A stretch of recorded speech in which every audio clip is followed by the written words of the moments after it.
اور کہنے لگے کہ آپ تو کہتے ہیں کہ آپ ملت ابراہیمی پر ہیں اور دین ابراہیمی میں یہ دودھ اور گوشت جو ہے اونٹ کا یہ حرام تھا۔ اس کے جواب میں اللہ سبحانہ تعالیٰ نے فرمایا کہ اگر اے حبیب صلی اللہ علیہ وسلم ان سے فرمائیے کہ اگر تم سچے ہو تو اپنا ثبوت پیش کرو۔ یہاں پر ایک بات ہمیشہ یاد رکھیے گا، چونکہ دیکھیے الحمدللہ ہم پورے سپارے کا خلاصہ کر رہے ہیں تو ہم ہر پوائنٹ کو ڈسکس نہیں کر رہے، اس کے لیے ہماری ڈیٹیل تفسیر کی کلاس ہوتی ہے، اس میں ہم ہر پوائنٹ کو ڈسکس کرتے ہیں۔ خلاصے میں ہم چند پوائنٹس کو ڈسکس کرتے ہیں اور کوشش میری یہ ہوتی ہے کہ ایسے پوائنٹس جس کا ہماری زندگی میں آج بڑا اہم رول ہے اس کو ہم کم از کم ہائی لائٹ کر لیں۔ مثلا دیکھیے، دو طرح کے ہمارے اوپر احکامات ہیں، ایک جیسے واجبات ہیں، فرائض ہے، اور ایک آپشنل ہے، کر لیں گے تو گناہ نہیں ملے گا اور نہیں کریں گے تو کوئی اس میں مسئلہ نہیں ہے، چھوڑ دیا کئی مستحب کام ہے، کریں گے تو ثواب ملے گا، نہیں کریں گے تو کوئی پکڑ نہیں ہوگی۔ ایک جو فرائض ہیں ان کا ادا کرنا واجب ہے، اس سے ہمیں کوئی چھٹکارا نہیں ہے سوائے اس کے کہ کوئی اللہ ہی کی طرف سے اس میں کہیں شرعی جو کہتے ہیں نا شرعی عذر موجود ہے کہ اللہ کی طرف سے ریلیف دیا گیا ہے۔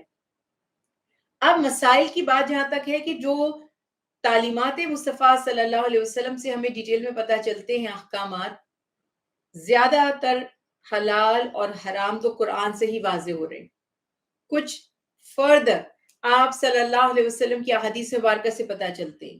اب میں اور آپ روزانہ کئی کتابیں اسلامی پڑھ لیتے ہیں، بہت سارے لوگوں کو لوگ سنتے بھی ہیں، لیکچرز بھی سنتے ہیں، بڑا امت کنفیوز ہوئی ہے، کوئی کہتا ہے فلاں چیز حلال ہے، کوئی کہتا ہے حرام ہے، کوئی کہتا ہے اس کام کے کرنے میں ثواب ہے، کوئی کہتا ہے کہیں لکھا ہوا نہیں ہے۔ تو بیسک رول پہلے تو یاد رکھیے کہ جہاں تک بات ہے نا حلال اور حرام کی، تو اس کو تو قرآن سے ہی ثابت کیا جا سکتا ہے۔ حلال یا حرام کرنے کا حکم صرف اللہ کو ہے، اور جیسے میں نے عرض کی کچھ تعلیمات مصطفیٰ صلی اللہ علیہ وسلم سے اس کو فردر ایکسپلین کیا گیا، وہ بھی قرآن سے اس کی کہیں نہ کہیں روٹ آپ کو مل جاتی ہے۔ تو حلال اور حرام کے بارے میں ہمیں بہت سوچ سمجھ کے بات کرنی چاہیے، کیونکہ اللہ تعالیٰ نے کسی بھی چیز کو حلال یا حرام کرنے، یعنی جس کو کہتے ہیں نا تحلیل اور تحریم، اس کا حق اللہ تعالیٰ کے پاس ہے، وہی حرام فرما سکتے ہیں، وہی حلال کر سکتے ہیں، اور اپنے حبیب کے ذریعے وہ احکامات ہمیں بتا دیے گئے، اسے ہم اپنی منمانی سے یا اجتہاد سے نہیں کر سکتے۔ لیکن کئی ایسے میٹرز ہیں جن میں ہم اجتہاد کر سکتے ہیں، اپنی رائے دے سکتے ہیں اور اس کے مطابق عمل بھی کر سکتے ہیں، اور اسی طرح سے کئی کاموں کی فضیلت ہے، اجر و ثواب ہے، اس کے کرنے میں کوئی گناہ نہیں ہے، تو وہاں بھی آپ کہتے ہیں کہ کوئی بات نہیں، قرآن پاک میں تو یہ کام لکھا ہوا نہیں ہے لیکن اوور آل اس میں کوئی حرج نہیں ہے، کوئی اس میں فتنہ نہیں ہے، کوئی برائی نہیں ہے، اور شریعت میں کہیں اس کی ممانعت نہیں ہے، اور حدیث رسول اللہ صلی اللہ علیہ وسلم ہے کہ جس کام کو اللہ نے منع نہیں فرمایا تو اس کا رول یہ ہے کہ اس کی اجازت ہے۔ اب یہ جو میں آپ سے باتیں کر رہی ہوں نا، یہ عام عوام کی سمجھ میں نہیں آئیں گی، اور وہ فوراً جیسے ہمارے لوگوں میں ایک جذباتی وہ ہو جاتے ہیں اور فوراً وہ لو بھئی انہوں نے تو حلال کو حرام کر دیا، انہوں نے تو اس کو چیز کو جائز قرار دے دیا، انہوں نے اس کو ناجائز قرار دے دیا، لیکن ان کو بیسک رولنگز نہیں پتا ہوتی۔ تو یاد رکھیے کہ جس چیز پہ شریعت کی پابندی نہیں آئی تو اس کا مطلب ہے کہ وہ الاؤڈ ہے۔ تو یہ باتیں چند یاد رکھیں، اور یہاں یہی اگزامپل دی گئی کہ اللہ تعالیٰ نے فرمایا کہ تم اپنی کتاب سے ثبوت لے کر آؤ۔ کہاں لکھا ہے؟ حلال اور حرام تو توریت میں ہونا چاہیے تھا نا، تو کہاں لکھا ہے کہ اللہ تعالیٰ نے تم پر یا بنی اسرائیل پر یا اسرائیل یعقوب علیہ السلام یا دین ابراہیمی میں ان چیزوں کو حرام قرار دیا، سوائے اس کے جس کو توریت کے نزول سے پہلے حضرت یعقوب علیہ السلام نے اپنے اوپر حرام کر لیا تھا۔ اپنے اوپر حرام کی ٹرم میں بھی واقعات ہیں، جیسے پرہیزی طور پر بعض روایت میں ہے کہ انہوں نے پرہیز کے طور پر، جیسے کئی چیزیں انسان کو سوٹ نہیں کرتی، پرہیز کے طور پر اپنے اوپر حرام کرنے، مینس کہ جیسے اس کو دیکھیں میں کہوں مجھ پہ چینی حرام ہے، اب یہ کوئی ٹرم مذہبی نہیں ہے، مطلب یہ کہ اٹ از فوربڈن فار می، کہ بھئی میں نے اس کو اپنے اوپر فوربڈن کر لیا ہے کہ میں نے چینی استعمال نہیں کرنی، یا میں نے فیٹ استعمال نہیں کرنی، یا کوئی بھی ایک چیز، یا جس سے آپ کو الرجی ہو یا جس سے آپ کانشیس ہو۔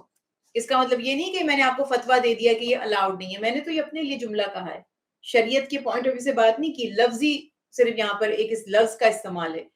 تو بعض میں ہے کہ انہوں نے منت مان لی تھی کہ اپنی محبوب چیزیں اللہ کی رضا کے لیے ترک کر دیں گے شفا یابی کی صورت میں، بعض میں ہے کہ علاج کے لیے یا پرہیز کے طور پر۔ واقعہ جو بھی تھا، قرآن پاک سے ہمیں یہ پتا چلا کہ وہ ان کی اپنی ذاتی چوائس تھی. اور یہ ہمیں یہاں سے سبق بھی مل گیا کہ ہم اپنی جس چیز کو اللہ نے حرام نہیں کیا اگر ہم نہیں استعمال کرنا چاہتے تو ہم ایسا کر سکتے ہیں, مگر ہم یہ نہیں کہیں گے کہ اللہ نے اس کو حرام کر دیا, میری چوائس ہے, مجھے پسند نہیں ہے, میں نہیں استعمال کرتی, لیکن میں یہ نہیں اس کو کہہ سکتی کہ لوگوں یہ استعمال نہ کرنا, یہ حرام ہے. تو اللہ تعالیٰ ارشاد فرماتے ہیں کہ انہوں نے عزیمت کے طور پر اپنے اوپر کچھ احکامات پابندی لگا لی تھی, اور جیسے کہ بعض جگہ پہ لکھا ہے کہ حضرت عمر رضی اللہ تعالیٰ عنہ نے مسلمانوں کی جو تنگ دستی ہو گئی تھی نا, کچھ ایسے فائنینشیل کرائسس کا دور آ گیا تھا, تو انہوں نے اپنے اوپر شہد کے استعمال کو حرام کر دیا تھا کہ میری رعایا اتنی تکلیف میں اور تنگ دستی میں, اور میں ایسی کچھ مرغوب چیزیں اور قیمتی چیزیں استعمال کروں. اب آج دیکھیں آپ ہمارے حکمرانوں کو اور آپ کمپیر کریں, دین کسے کہتے ہیں. تو یہ بہرحال بات یہاں پہ تھی کہ انہوں نے اپنے اوپر پابندی لگا لی, اللہ تعالیٰ نے کوئی چیز حرام نہیں کی تھی. پھر اگلی آیات میں یہاں پر اللہ سبحانہ وتعالیٰ نے ان اولا بیت وضع للناس للذی ببکۃ مبارکا وہدی للعالمین. کیا خوبصورت بات ہے, زمین پر اللہ کی عبادت کا جو پہلا گھر بنا. اچھا, بیت اللہ اللہ کا گھر کہتے ہیں, اللہ تعالیٰ تو گھر میں نہیں رہتے, اللہ کو تو گھر کی یا کسی پلیس کی کسی جگہ کی ضرورت ہی نہیں ہے, وہ تو ہر جگہ ہے.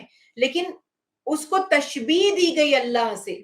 جیسے میں مثال دیتی ہوں, ناقۃ اللہ, صالح علیہ السلام کو ایک اونٹنی عطا کی گئی تھی, معجزہ, اللہ نے فرمایا یہ اللہ کی اونٹنی ہے.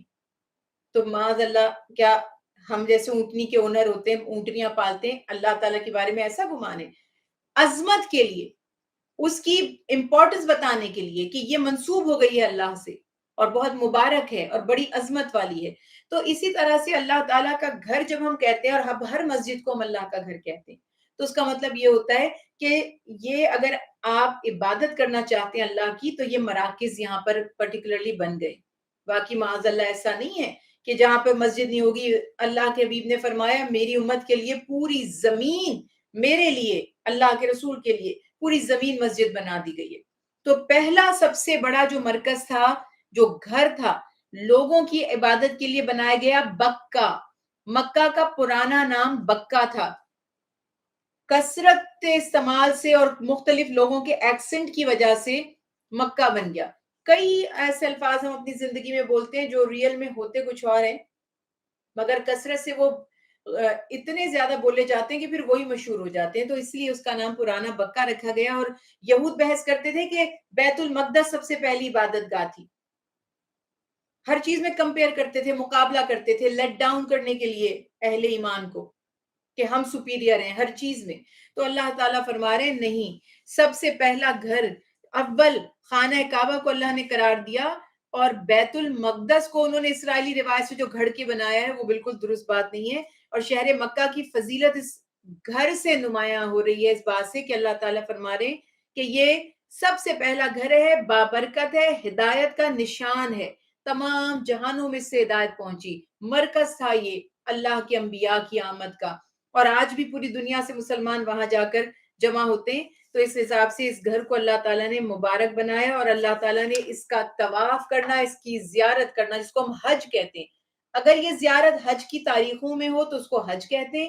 اگر یہ زیارت وزٹ ٹو ہولی کعبہ اگر یہ حج کی تاریخوں میں نہ ہو تو اس کو عمرہ کہتے ہیں. اور وہ باقی مسائل آپ الحمدللہ سب واقف ہی ہیں کہ عمرے اور حج کا فرق کیا ہے. تو اللہ تعالیٰ نے جو صاحب استطاعت ہیں عمر بھر میں ایک مرتبہ اس گھر کا طواف حج اللہ نے لازم فرما دیا. اور اس کے بعد اللہ سبحانہ وتعالی ارشاد فرماتے ہیں کہ اہل کتاب کیوں لوگوں کو روک رہے ہیں اللہ تعالیٰ کی راہ میں جانے سے, جو اللہ پر ایمان لاتے ہیں, اور وہ دین کو ٹیڑھا کریں. دیکھیں دین کو ٹیڑھا کرنے کے بہت سے طریقے ہوتے ہیں.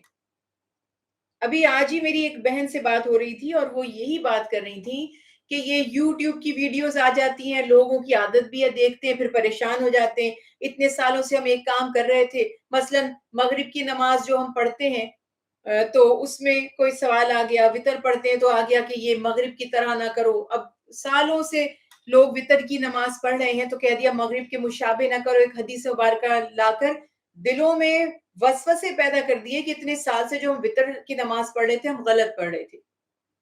بغیر علم کے، اور لٹل نالج بیکم ڈینجر، نیم ملا خطرہ ایمان. تو یہ تو ملا ہی نہیں ہے جو لیکچرز دے رہے ہیں، نیم تو دور کی بات ہے. تو وہ جو ایک اپنی انڈرسٹینڈنگ کے مطابق ایک بات پکڑ لی، نہ اس کا بیک گراؤنڈ پتا ہے، نہ اس کی ڈیٹیلز پتا ہے، اور آگے سراسر فتویٰ دے دیا. ایک اس پہ کہہ دیا رفع الیدین آپ نہیں کریں گے آپ کی نماز ہی نہیں ہوگی، فتویٰ دے دیا. اب جتنے لوگ سالوں سے نہیں رفع الیدین کر رہے ہیں، یا کرتے ایک دفعہ ہم کرتے اللہ اکبر کہہ کے اپنے اپنے طریقے، کچھ ڈیٹیل نہیں پتا. اب وہ بیچارے جو 40 50 60 سال سے نمازیں پڑھ رہے ہیں، وہ پریشان بیٹھ گئے کہ یعنی ہماری تو ساری نمازیں ضائع ہو گئی. تو بات یہاں پر یہ ہے کہ فتنے کیوں پھیلا رہے ہو جب آپ کو علم نہیں ہے؟ تو اور جتنے لوگ پریکٹس کر رہے ہیں، رفع الیدین کر رہے ہیں یا نہیں کر رہے، وتر 1 رکعت پڑھ رہے ہیں یا 3 پڑھ رہے ہیں، اور مغرب کی طرح پڑھ رہے ہیں یا اور طریقوں سے پڑھ رہے ہیں، 2 کر کے اور 1 کر کے پڑھ رہے ہیں، سب احادیث سے ثابت ہے، سب ہی احادیث سے ثابت ہے. تو آپ اپنی کم علمی دوسروں پہ کیوں مسلط کر رہے ہیں؟ کیوں ان کو بتا رہے ہیں کہ آپ غلط کر رہے ہیں اور ان کے دل خراب کر رہے ہیں؟ تو بہت سے لوگ اپنے کہتے ہیں نا، جو قیامت کی ایگزیکٹلی یہ وہ وقت ہے کہ قیامت سے پہلے جوہلا، جو جاہل ہوگا نا، سب سے بڑا عالم کی جگہ بیٹھ جائے گا، خود بھی گمراہ ہوگا اور لوگوں کو بھی گمراہ کرے گا. تو ہم سب کو بھی محتاط رہنا چاہیے، اور ہر کسی کی سن کر یہ پڑھو، یہ کرو، یہ نہ کرو، کوئی ہر چیز کو حرام کہے جا رہا ہے، کوئی اس کے خلاف فتوے دیے جا رہا ہے، کوئی اچھے کاموں کو بھی منع کر رہا ہے، کوئی کہہ رہا ہے یہ کام نہیں کیا تو ایسا نہیں ہوگا. تو یہ سارے اپنے خود ساختہ عالم بنے ہوئے، کوئی ان کے اوپر پکڑنے والا، ان کو کوئی اریسٹ کرنے والا، ان کو بین کرنے والا کوئی نہیں ہے. اور obviously یہ تو عوام کے مفاد میں ہے نا کہ فتنے پھیلتے جائیں اور پھوٹ پڑتی جائے. تو اس لیے اللہ سبحانہ و تعالیٰ نے بڑی وضاحت سے فرما دیا کہ شیطان ہے وہ لوگ جو دوسرے کو نیکی سے، دین کے کاموں سے، اللہ اور اس کے نبی کے احکامات پر عمل کرنے سے، ایمان لانے سے روکیں. اور ہماری خود ساختہ یہ جو ہمارے فتوے ہیں نا، ان کی وجہ سے بہت سے لوگ دین سے بے دین ہو گئے ہیں، اور بہت سے لوگ جو اسلام میں داخل ہونا چاہتے ہیں ڈر کے مارے آتے ہی نہیں، کہ یہاں تو کوئی کچھ کہہ رہے، کوئی کچھ، اور ایسا دین گھڑ کے بتا رہے ہیں کہ وہ سمجھتے ہیں کہ یہ تو پریکٹیکل دین ہی نہیں ہے، ہمارے بس کی بات نہیں ہے. تو ایگزیکٹلی یہاں پر یہی حکم ہے کہ اللہ تعالیٰ نے اہل کتاب کو مخاطب کر کے فرمایا کہ کیوں ان لوگوں کو اللہ کی راہ سے روک رہے ہو جو ایمان لائے، اور کجی کیوں ڈھونڈ رہے ہو، کیوں ٹیڑھا کر رہے ہو ان کو، حالانکہ تمہیں گواہ بنایا گیا. اور پھر واضح طور پر فرما دیا اللہ نے اہل ایمان سے مخاطب ہو کر کہ اگر تم اہل کتاب میں سے کسی گروہ کی پیروی کرو گے تو یہ تو تمہیں بے دین کر چھوڑیں گے، تمہیں کفر کی حالت پہ لے کر آ جائیں گے، تو تم ان کی پرواہ مت کرو. اور تم ایسا کیسے کر سکتے جبکہ اللہ کے حبیب ہر چیز تم پر واضح فرما چکے ہیں اللہ سبحانہ وتعالیٰ کی توفیق سے. تو فرمایا کہ اللہ کے رسول اور جس دین خدا کو تم نے مضبوطی سے پکڑ لیا، جس نے اس کو تھام لیا، اسے ہدایت مل گئی. اب یہ رولنگز یاد رکھیے، جتنے منہ ہوں گے اتنی باتیں ہوں گی، اور ہزار آپ کو یوٹیوب پہ ویڈیوز مل جائیں گی، ہزاروں میں ایک ہی ٹاپک پہ 1000 ویوز مل جائیں گے. تو آپ نے کیا کرنا ہے؟ آپ نے قرآن اور حدیث کو تھام لینا ہے. آپ کو آپ کے سوال کا جواب وہاں سے مل جائے گا، اور آپ کو یہ پتہ چل جائے گا کون قرآن اور حدیث کے مطابق بات کر رہا ہے. اور اللہ نے حکم دیا کہ اللہ کا تقوی اختیار کرو اور مت مرنا مگر مسلمان. یعنی ایک دن ہمارا حالت ایمان میں گزرے، ہم خدا نہ خواستہ کہیں بے دین نہ ہو جائیں، کافر نہ ہو جائیں. موت کا تو ایک لمحے کا بھروسہ نہیں ہے، ایک لمحے کی غفلت ہوئی تو کہیں وہی موت کی گھڑی ہوئی تو سب کیا دھرا ضائع ہو جائے گا. اور وَاعْتَصِمُوا بِحَبْلِ اللَّهِ جَمِيعًا وَلَا تَفَرَّقُوا، یہ پیاری آیت مبارکہ، اور بڑی کر کے میں نے اس کو اپنے مدرسے کے باہر لگایا تھا تاکہ لوگوں کو پتا چلے کہ ہم فرقہ واریت نہیں پھیلا رہے، لیکن اللہ اکبر ہمیں پوچھا جاتا ہے کہ کیا فرقہ ہے. اور اگر آپ کہیں کوئی فرقہ نہیں ہے تو وہ تو پریشان ہی ہو جاتے ہیں کہ پھر یہ کون لوگ ہیں جن کا کوئی فرقہ ہی نہیں ہے. ہم نے کہا بھائی قرآن پاک ہے، سب بچے آئیں فی سبیل اللہ پڑھیں، کوئی فرقہ نہیں سکھائیں گے، ہم قرآن سکھائیں گے اور حب رسول سکھائیں گے، اور اگر اس کے بعد بھی ہم توفیق ہو گئی تو حب اہل بیت سکھائیں گے، اچھے اخلاقیات سکھائیں گے. مگر بہرحال یہاں پہ اللہ کا حکم یہ ہے کہ سب مل جاؤ، فرقہ مت بناؤ، اور اللہ کی نعمتیں یاد کرو. تم تو ایک دوسرے کی جان کے دشمن تھے، اللہ نے تمہارے دلوں میں محبت اور الفت ڈال دی، اور یہ کتنی بڑی نعمت ہے، اور اتحاد امت اور فرقہ بندی سے بچنے کا بار بار حکم دیا جا رہا ہے، تو انیشیٹو تو لینے ہی نہیں دیا جاتا۔ اب ایک مسجد کی ہم نے الحمدللہ بنیاد رکھی، تو ہم سے سوال یہ کیا گیا کس مسلک کی ہے؟ جب ہم نے عرض کی کہ ہم اس کو مسلک کا رنگ نہیں چڑھانا چاہتے، تو کہا گیا نہیں یہ تو ہو ہی نہیں سکتا، پھر ہم تو نہیں تعاون کریں گے، مدد ہی نہیں کریں گے آپ کی۔ آپ بتائیے یہ کون سے مسلک کی مسجد ہے؟ اب اس میں کچھ پریکٹیکلی چیزیں ہیں، سیاسی مسائل ہیں کہ ایک حد تک ایک صاحب کی بات ٹھیک تھی کہ اگر کسی ایک مسلک کے نام سے آپ نہیں اس کو کریں گے تو کوئی دوسرا اوورٹیک کر لے گا یا چھین لے گا، یا اللہ لوگ مسجدیں چھینتے ہیں، قبضے کرتے ہیں، اور ہم معصوم لوگ تو سمجھتے ہیں کہ پھر مسجد کا مقصد کیا ہے؟ اگر آپ کو اللہ تعالیٰ کی رضا چاہیے اور ثواب چاہیے اور اس کو صدقہ جاریہ بنانا ہے، تو آپ اللہ کے نبی نے تو 2 یتیم بچوں سے سہل اور سہیل، بڑا مشہور واقعہ ہے، جب ایکسٹینڈ کرنا تھا مسجد نبوی کو، انہوں نے منت کر لی کہ یا رسول اللہ صلی اللہ علیہ وسلم ہم یہ مسجد کی جگہ آپ کو عنایت کریں، ہمیں ہدیہ نہیں چاہیے۔ آپ اس سے بڑی سعادت تھی کہ ان کی وہ جگہ، وہ زمین مسجد سے ملحق ہو جاتی۔ اللہ کے حبیب نے فرمایا میں یہ لوں گا ہی نہیں جگہ۔ کیا یہ ہمارے مسجد بنانے والوں اور بسانے والوں کو حدیث نہیں پتا؟ عرض کرنے کا مقصد یہ تھا کہ یہ ہم اندر سے ہیں، اور باتیں ہم کریں گے میں نے اتنی مسجدیں بنوائی ہیں، اتنا کیا ہے، فلاں کیا، ڈھمکیاں کیا، اندر کے حال آپ دیکھیں دلوں کے۔ تو اس لیے جو اسلام ہے وہ کچھ اور ہے، اور جو مسلمان ہے وہ کچھ اور ہی ہے۔ تو ہمیں کوشش کرنی ہے کہ ہم وہ مسلمان بنیں جو اسلام ہمیں بنا رہا ہے۔ تو اس وجہ سے اللہ تعالیٰ نے واضح فرما دیا کہ ایک ہو جاؤ، فرقہ بندی سے بچ جاؤ، جیسے پہلے تم دشمن تھے اللہ نے تمہیں ایک کر دیا، ابھی واپس ہم ایک دوسرے کے دشمن ہو گئے۔ وہی دور جہالت والی تمام حدیث مبارکہ میں تھا کہ میری امت جو ہے دین یا غربت سے نکلا تھا، غربت کی طرف ہی لوٹ جائے گا۔ وہی ساری جہالت کی باتیں جو دور جہالت میں تھیں وہ ہم سب میں واپس آتی جا رہی ہیں، اللہ ہم پر رحم فرمائے۔ اور بتایا کہ پچھلی امتوں کی طرح فرقہ بندی مت کرو، ورنہ روز قیامت عذاب عظیم کا تمہیں سامنا کرنا پڑے گا۔ اور ظاہر ہے کہ جو لوگ اس فرقہ بندی سے بچ گئے، جو کہ میں نے آپ سے عرض کی بہت مشکل ہے، ہمیں سپورٹ نہیں ملتی، ہم ایک ادارہ بنانا چاہتے ہیں تو ہمیں سپورٹ نہیں ملتی، کیونکہ ہم کہتے ہیں کہ یہ ہم فی سبیل اللہ کریں گے، یہاں ہم کسی فرقہ واریت کی تعلیم نہیں دیں گے، تو ہمیں کوئی سپورٹ ہی نہیں کرے گا۔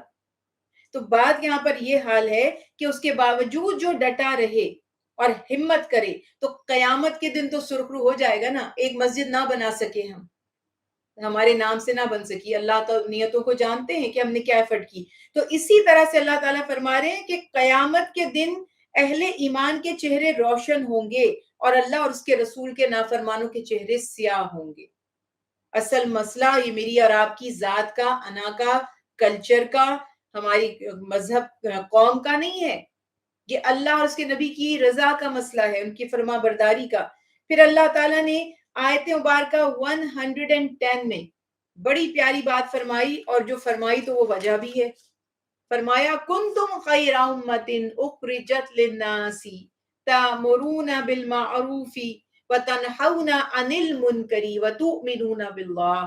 یہ آیت مجھے اتنی پسند ہے کہ میں سوچتی ہوں کہ ہر مسلمان جتنا اس پر اللہ کا شکر کرے اور فخر کرے کم ہے، کہ امتیں تو 1,24,000 سے زیادہ انبیاء علیہ السلام جتنے تشریف لائے سب کی امتیں تھیں۔ کنتم خیر امت، اللہ کی شان دیکھیں، حبیب بھی سب سے اعلیٰ و افضل اور امت بھی سب سے افضل، لیکن امت کی افضلیت مشروط ہے، وہ سبب سے ہے، علت سے ہے، سبب نہیں تو فضیلت نہیں۔ میں آپ سے کہتی ہوں اگر آپ یہ کریں تو آپ بیسٹ ہوں گے، اب آپ سے میں نے کہا اگر آپ یہ کر لیں تو بیسٹ ہوں گے، یا اگر میں آپ سے کہوں کہ آپ ریزلٹس اناؤنس ہوتے ہیں، آپ 98% لے لیں، ٹاپ کر لیں گے، اب آپ نے لیے 50% اور آپ کہہ رہی ہیں آپ نے تو کہا تھا آپ ٹاپ کر لیں گے۔ جی میں نے کہا تھا، 98% بھی تو کہا تھا۔ تو ہمارا حال اور جو اہل کتاب کا حال کچھ ایسا ہے کہ اللہ نے جو بزرگیاں اور فضیلتیں عطا فرمائیں وہ تقویٰ کے سبب تھی، کچھ رسپانسبلٹیز ہمیں عطا کی گئی تھی اگر ہم وہ پوری کرتے اس کے سبب تھی، وہ تو ہم نے پوری کی نہیں. اور وہ جو آدھا آیت کا حصہ تھا نا، تم سب سے افضل امت ہو. یہودی بھی تو یہی کہتے تھے، جو کہتے تھے کہ اللہ نے فرمایا فضلتکم علی العالمین، تمہیں فضیلت دی گئی ہے تمام عالمین پر. وہی بات پکڑ کے بیٹھے ہوئے. وہ تو تب دی گئی تھی جب انہیں کہا گیا تھا اگر تم یہ کتاب جو موسیٰ علیہ السلام لے کر آئے ہیں اسے مان لو اور اس پر ایمان لے آؤ، اس کے مطابق عمل کرو، تو جان لو کہ تم سب سے افضل قوم ہو، سب سے پہلے کتاب تمہیں پیش کی گئی. یہ حال ہمارا بھی ہے. ہم سب سے بہترین اگر امت ہیں تو صرف اس صورت میں ہے جب ہم بھلائی کی دعوت دیں، برائی سے روکیں، خود بھی عمل کریں. 3 باتیں: نصیحت کرنا اچھائی کی، روکنا برائی سے، اور خود بھی عمل کرنا. یہ تینوں چیزیں لازم ہے. اگر میں خود عمل کرتی جاؤں، کسی کو نہ روکوں، تو بے شمار احادیث ہیں کہ وہ قوم بھی تباہ ہوئی جس نے اپنی عبادت کی تو فکر کی، کسی اور کو برائی سے نہیں روکا. اور اگر میں دوسروں کو واعظ و نصیحت کرتی رہوں، خود عمل نہ کروں، تو مجھے شب معراج کا وہ واقعہ یاد آتا ہے کہ ایک قوم کی لمبی زبان ہو جاتی تھی، پھر کاٹا جاتا تھا اس کو، پھر بڑھ کے لمبی ہو جاتی تھی، پھر کاٹا جاتا تھا انگاروں کی قینچیوں سے. تو پوچھا جبرائیل علیہ السلام سے آپ صلی اللہ علیہ وسلم نے، یہ کون ہے؟ فرمایا آپ کی امت کے علماء و خطیب ہیں. تقریریں بہت لچھے دار، زوردار، دھواں دار کرتے ہیں، ایسی کہ مجمع واہ واہ شش کر بیٹھتا ہے، عمل خود کچھ نہیں کرتے. تو یہ ساری ریالٹیز آج جو کچھ ہو رہی ہے نا، جس نے پڑھا ہوا ہوتا ہے وہ اس کو کسی اور ہی اینگل سے دیکھ رہا ہوتا ہے کہ یہ ہو کیا رہا ہے. لوگ متاثر ہو رہے ہوتے ہیں کیا تقریر ہے، کیا ہے، اور جس کو علم ہے وہ دیکھ رہا ہوتا ہے کہ کیا ہے اس میں پیچھے مسئلے. تو یہ بات یہاں پہ بتا دی گئی کہ ہماری فضیلت کی وجہ یہ ہے کہ ہم ایمان بھی لائیں گے اور نیکی کی دعوت بھی دیں گے، برائی سے روکیں گے بھی. اور اس کے بعد پھر اللہ سبحانہ تعالیٰ نے فرمایا کہ ان نافرمانوں کا، یعنی وہ لوگ جو ایمان نہیں لاتے، نافرمان ہیں، ان کا ملال نہ کیجئے، وہ ہرگز آپ کا کچھ بگاڑ نہیں سکیں گے. ہاں ستا ضرور لیں گے. they can create stress، مگر وہ آپ کے اوپر اوور پاور نہیں ہو سکتے، اوور کم نہیں کر سکتے سچویشن کو. صرف پریشان کر سکتے جو ایمان نہیں لاتے، جو نافرمان ہیں. لیکن اللہ تعالیٰ فرما رہے ہیں کہ ان کا حال یہ ہے کہ اگر وہ آپ سے لڑنے آ جائیں تو آپ کی شجاعت کا، بہادری کا مقابلہ نہیں کر سکتے، اتنے اندر سے بزدل ہیں. اور پھر یہاں پر اللہ تعالیٰ فرما رہے ہیں کہ یہود پر ان کے اعمال کی وجہ سے اللہ نے ذلت مسلط کر دی، کیونکہ وہ اللہ کی آیات کا انکار کرتے تھے، اللہ کے انبیاء کی مخالفت اور انہیں قتل کرنے کی جرات کرتے تھے اور حد سے تجاوز کرتے تھے. اور یہ بھی فرما دیا کہ ایک گروہ میں ایسا بھی تھا جو حق پر قائم تھا، یعنی سارے اہل کتاب کافر نہیں تھے، ہر دور میں انبیاء کے ماننے والے بھی ہوئے ہیں. تو وہ تلاوت کرتے تھے اللہ کی آیات کی، توریت کی، اور عبادات بھی کرتے تھے اور خیر کے کاموں میں سبقت لے جاتے تھے. مستند، یعنی کہ وہ والی ایک چیز ہے، مستند احادیث وارد سے پتہ چلتا ہے، جس طرح بعض جگہوں پہ بتایا گروہ ایسے تھے اہل کتاب میں کہ جو قرآن میں ان کی مثالیں بھی دی گئی کہ امانت داری ان کی انتہا پر تھی، ذکر اللہ کا، تقوی، ہر چیز ان میں بے مثال تھی. وہ امر بالمعروف بھی کرتے تھے اور نہی عن المنکر بھی کرتے تھے.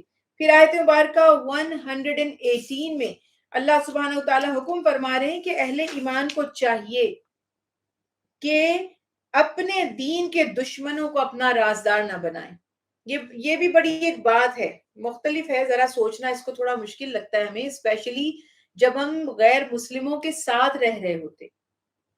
ایک ہے، دیکھیں ایک اسلامک اسٹیٹ میں تو یہ چیلنجز عام طور پر فیس کرنے ہی نہیں پڑتے، لیکن جب آپ کسی ایسی اسٹیٹ میں رہتے ہیں جہاں مختلف مذاہب کے لوگ ہوتے، تو یہ میں اس چیز پہ بڑی حیران ہوتی ہوں.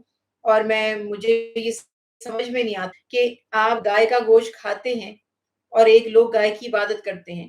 جب آپ ایک روم شیئر کرتے ہیں، مطلب اسٹوڈنٹس ہیں، کلیگز ہیں، وہ آپ کے بارے میں کیا سوچتے ہیں کہ آپ وہ چیز ذبح کر کے کھا رہے ہیں جو ان کے لیے خدا کا درجہ رکھتا ہے؟ کیسے وہ آپ سے محبت کریں گے؟ کیسے آپ ان کی طرف راغب ہوں گے؟ یا اسی طرح ہم بھی تو سوچیں کہ جس رب کے ساتھ اللہ تعالیٰ کو شرک سخت ناپسند ہے اور لوگ کئی معبود بنا کر اس کی عبادت کرتے ہیں، ہم ان سے کیسے محبت کریں گے جو ہمارے رب کو وہ کام کریں جو سخت ناپسند ہے؟ تو کہنے کا مقصد یہ تھا کہ حسن سلوک تو آپ سب سے کرتے ہیں ایز اے ہیومن. جو ہیومنٹیرین گراؤنڈز ہیں، اس کے اوپر آپ سب کی خیر کریں، یہ ہمارے نبی نے ہمیں سکھایا. بیمار کوئی ہے، مجبور بے بس ہے، تو کبھی نہیں دیکھا کہ کافر ہے یا مسلم ہے. لیکن جہاں بات آ جائے گی نا فرینڈشپ کی، دوستیاں نبھانے کی، محبتیں کرنے کی، تو وہاں آپ کو دیکھنا پڑے گا. کیونکہ حدیث رسول اللہ صلی اللہ علیہ وسلم ہے کہ انسان اپنے دوست کے دین پر ہوتا ہے. تو اس لیے اللہ تعالیٰ نے سخت ناپسند فرمایا اس بات کو کہ جو اللہ کے دشمن ہیں آپ انہیں اپنے جگری یار بنا لیں. اور یار کا لفظ خیر میں نے یوز تو کر دیا ہے، مگر مجھے جب منہ سے نکل جاتا ہے تو مجھے افسوس بھی ہوتا ہے. بہرحال اس کو دوست آپ بنا لیں اور اس طرح سے اس کے اوپر ٹرسٹ کریں اور اس طرح سے اس سے محبت کریں جیسے کہ اللہ نے حکم دیا اہل ایمان سے کی جانی چاہیے. اللہ تعالیٰ فرما رہے ہیں کہ اگر تم انہیں اپنا رازدار بناؤ گے تو وہ کبھی تمہاری تباہی میں کسر نہیں چھوڑیں گے. اور اس کی جب بہت سی تاریخی واقعات آپ کے سامنے مثال ہیں کہ جو جن غیر مسلموں کو اپنا دوست سمجھتے تھے، جب انقلاب آیا سب سے پہلے انہوں نے ہی مسلمانوں کی پیٹھ میں جو ہے نا وہ چھرا گھونپا. تو یہ معاملات ہیں، اور مسلمانوں کا مصیبت میں مبتلا ہونا انہیں خوش کرتا ہے، اور مسلمانوں سے نفرت ان کی باتوں سے ظاہر ہو جاتی ہے. اچھا سب ایسے نہیں ہیں، دیکھیے نجاشی بھی تو تھا نا، جب وہ مسلمان نہیں بھی ہوا تھا کتنا اس کا دل اللہ کی طرف سے دیکھیے نرم دل تھا، ہمیشہ اس نے مسلمانوں کو سپورٹ ہی کیا اور پھر آخر میں ایمان بھی لے آیا. تو یہ بات یہاں پر ہے کہ ہمیں محتاط رہنا چاہیے. انہوں نے اپنے دلوں میں بغض چھپا رکھے ہیں، اور منافقت ان کا طریقہ ہے، منہ سے ظاہر نہیں کرتے، سامنے آئیں گے تو محبت کی باتیں کریں گے اور پیچھے سے منصوبہ سازی کریں گے کہ کس طرح سے ان کو نقصان پہنچایا جائے. پھر اللہ سبحانہ وتعالی نے آیت مبارکہ 122 میں اگر آپ دیکھتے ہیں غزوہ بدر کا حوالہ بھی دیا، غزوہ بدر کا بھی یہاں پر تذکرہ کیا گیا کہ جب آپ صلی اللہ علیہ وسلم صبح کو نکلے اپنے گھروں سے مومنوں کو مورچوں پر ٹھہراتے ہوئے، تو اس موقع کی بھی یہاں پر بات کی گئی کہ منافقین نے ساتھ چھوڑنے کے بعد مسلمانوں کی دو جماعتیں وہاں پر بن گئی، اور بنو حارثہ اور بنو سلمہ کی جو ہمتیں تھی وہ پست ہو رہی تھی، لیکن اللہ نے انہیں بچا لیا. اور پھر آیت مبارکہ 123 سے 128 میں غزوہ بدر اور اس میں نازل ہونے والے جو انعامات تھے اللہ تعالیٰ کی طرف سے اہل ایمان پر، کہ بظاہر مسلمان تعداد میں بہت کم تھے، 3 گنا زیادہ کافر ان کے مقابلے پر تھے. اللہ کی جب مدد آنی ہو تعداد میٹر نہیں کرتی. 3000 بلکہ اس سے بھی زیادہ فرشتے میدان بدر میں نازل ہوئے، مسلمانوں کی مدد کی گئی اور اہل ایمان کو اطمینان عطا کیا گیا. بات یہی ہے نا کہ ہم اللہ پہ بھروسہ کر کے تو دیکھیں. اس کے بعد پھر آیت مبارکہ 130 پہ اگر میں آؤں، سود کا حکم پھر ایک دفعہ آ گیا. اللہ سبحانہ وتعالیٰ نے ارشاد فرمایا یا ایھا الذین آمنوا لا تاکلوا الربا. اللہ تعالیٰ فرما رہے ہیں مت بڑھا چڑھا کے دگنا تگنا کر کر کے سود کھاؤ، اللہ کا تقوی اختیار کرو، اللہ سے ڈرو تاکہ تم فلاح پا جاؤ، اور ڈرو اللہ تعالیٰ سے اور اس آگ سے جو کافروں کے لیے تیار کی گئی ہے، اور اطاعت کرو اللہ اور اس کے رسول کی لعلکم ترحمون تاکہ تم پر رحم کر دیا جائے. اللہ کی رحمت چاہیے، زندگی میں آسانیاں چاہیے، تو یہ ہمارے سامنے ایک پکچر ٹوٹلی اپوزٹ بنا دی گئی ہے کہ ہمیں لگتا ہے کہ دین پہ چلنے سے دنیاوی نقصانات ہو جاتے ہیں، یا بہت سے لوگوں کا نظریہ بنا دیا گیا ہے کہ دین پر عمل کرنا مشکل ہے، یا اس سے بہت ساری کاموں کی رکاوٹیں آ جاتی ہیں، ہرڈلز ہوتے ہیں وغیرہ. اللہ گواہ ہے کہ یہ سارا کا سارا فوبیا اور یہ جو ہے ایک فیبریکیٹڈ ایک سچویشن ہمارے سامنے لا دی گئی ہے، ہمیں خوف میں ڈال دیا گیا ہے. آپ اور میں یہی ہیں الحمدللہ، آزما کر دیکھ لیں. اب چونکہ میجورٹی ایک غلط ٹریک کے اوپر ہے تو اس لیے ہمیں تھوڑی سٹرگل زیادہ کرنی پڑ رہی ہے، ورنہ ایک دوسرے کی کمر مضبوط کرے تو دین اتنا آسان ہو جائے کہ آپ تصور بھی نہیں کر سکتے، اور یہ آسان ہی ہے. اور جب انسان اللہ اور اس کے نبی کی اطاعت کرتا ہے تو اللہ کی رحمتوں کا جیسے بدر میں نزول ہو. کیوں مثال دے جا رہی بار بار بدر کی؟ کہ تم کچھ بھی نہیں ہو، تمہارے اسباب بھی نہیں ہے، تمہاری طاقت بھی نہیں ہے، تمہارے پاس فوج بھی نہیں ہے، اسلحہ بھی نہیں ہے، بس تمہارا ایمان اللہ پر ہے، اللہ پر توکل کرتے ہو، اب اللہ پہ چھوڑ دو. وہ تمہارے لیے مددگار پیدا فرما دیں گے. وَسَارِعُوا إِلَىٰ مَغْفِرَاتٍ مِّن رَّبِّكُمْ، بہت بھاگو دوڑو مغفرت کی طرف. دن میں ہر شخص سے کئی خطائیں ہوتی ہیں. جیسے میں عرض کرتی ہوں، گناہ صرف وہی نہیں ہوتے جن کو شریعت نے گناہ بتایا ہے، کئی اور ہم سے کوتاہیاں ہوتی ہیں. ہمارے مسلمان بہنوں بھائیوں کے کئی حقوق ہیں. جیسے میں نے آپ سے عرض کی، کئی دن لوگ بیمار ہوتے ہیں، ہمیں ہاسپٹل میں جا کر انہیں دیکھنے کا موقع نہیں ملتا. آج چلے جائیں گے، کل چلے جائیں گے، پرسوں چلے جائیں گے، خبر آ جاتی ہے اس کا تو انتقال ہو گیا. اب ایسا پچھتاوا ہوتا ہے کہ ہم تو وقت ہی نہیں نکال سکے. دین کا حکم تو ہے کہ بیمار کی عیادت کرو. مسلمان بھائی کا تمہارے اوپر حق تھا کہ تم اس کی بیماری میں اس کی خیر پوچھنے جاؤ. اس کو مالی تنگ دستی ہے تو اس کی مدد کرو. مالی تنگ دستی میں تو ہم اپنے سگے رشتہ داروں کا فون نہیں اٹھاتے، ان سے ملنا جلنا چھوڑ دیتے کہ اب یہ مدد مانگ لیں گے ہم سے. پھر ہم سوچتے ہیں ہم مسلمان ہیں اور بڑے اعلیٰ مسلمان ہیں، تہجد پڑھتے ہیں، تسبیح ہمارے ہاتھ سے نہیں اترتی. یہ ہماری ذاتی سوچ ہے ساری. دین نے جو کرائٹیریا دیا ہے وہ بالکل مختلف ہے. تو اس لیے اللہ سبحانہ وتعالیٰ نے فرمایا کہ تم بس اللہ پر ایمان رکھو اور اللہ سے توبہ کرتے رہو، مغفرت کا سوال کرتے رہو. دوڑو اس مغفرت کی طرف، اس جنت کی کوشش کرو اسے حاصل کرنے کی جو زمینوں اور آسمانوں سے بھی زیادہ وسیع ہے. اور اس کے بعد پھر اللہ سبحانہ وتعالیٰ نے واضح فرما دیا، جیسا کہ مثالیں یہاں پر دی گئیں. اللہ تعالیٰ نے مال خرچ کرنے کا حکم دیا، وہ جو چھپ کر اور ظاہر کر کے مال خرچ کرتے ہیں.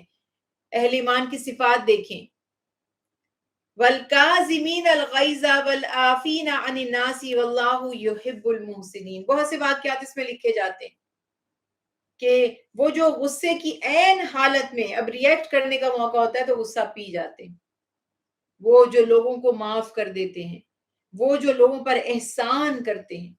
تو یہ صفات اگر ہمارے اندر ہیں تو یقینی طور پر اللہ کی رحمت مغفرت ہمیں ضرور حاصل ہوگی.